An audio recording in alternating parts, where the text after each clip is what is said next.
So every once in a while, I like to give myself like a little challenge when it comes to photography. And so today I'm out doing some landscapes and in the woods, but normally I'd use a wide angle. Like, I love to shoot stuff straight up. Like, that's kind of my default, is that I like shoot the trees, or I find like some area where there's a lot of interesting color and I just go super wide angle because it's easy. But today all I have is the 85mm an f1.8, which is a little bit more challenging because you have to pick your subjects more carefully. You see like a beautiful vista, you can't photograph the whole thing. You have to be very choosy. You have to choose, that's interesting or that's interesting. You have to be more careful about your composition.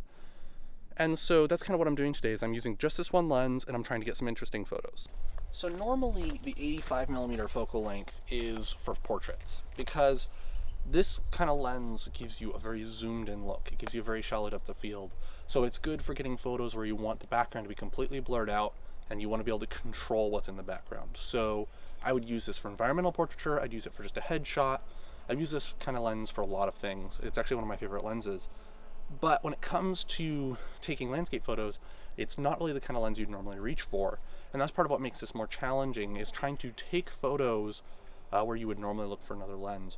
But it can also lend itself to this kind of photography. It can work really well because you can get a lot in the scene and still have a shallow depth of field. Because normally with a wide angle lens, you'd be sacrificing your depth of field in order to get everything in the shot.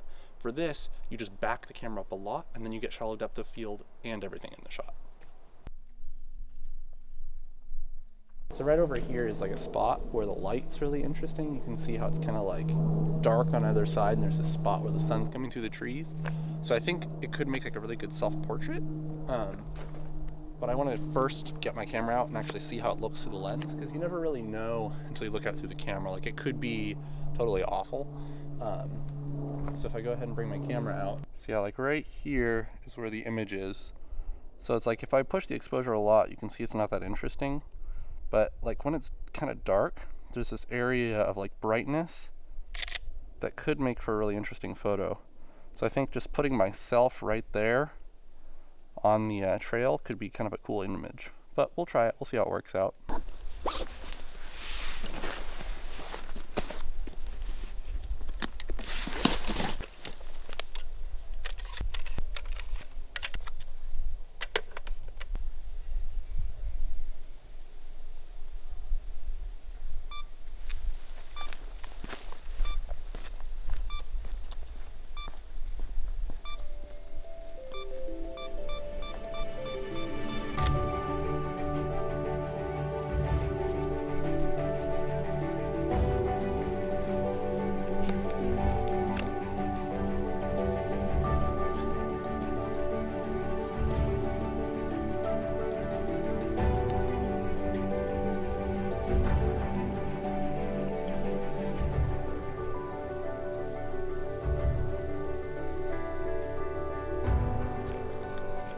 There's some rocks here and some really interesting reflections. You might be able to see them in the camera, where kind of there's patches of light coming through the branches.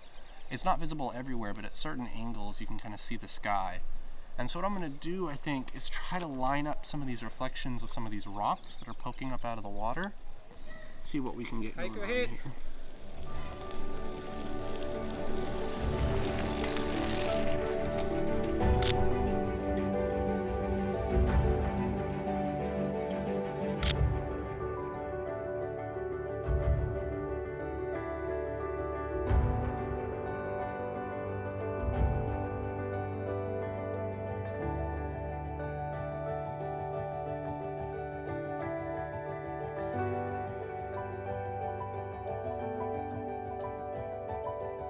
So I managed to get a few images today that I think are half decent. There's the self-portrait that I got, and then there's also the ones with the water and the reflections. It's not as much as I would have liked. I would have liked to have some more interesting images, but the light's been really coming and going today, so it'll be really overcast for a while and then really sunny for a little bit. So it's possible that I missed some really amazing compositions just because the light wasn't right when I walked past it. But I have enough, I think. I'm going to get home and I'm going to see how they look once I edit them. So yeah, you can go ahead and check out full resolution versions of those images on my website, and my Instagram is linked below as well.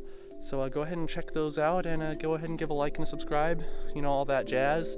And until next time, toodles.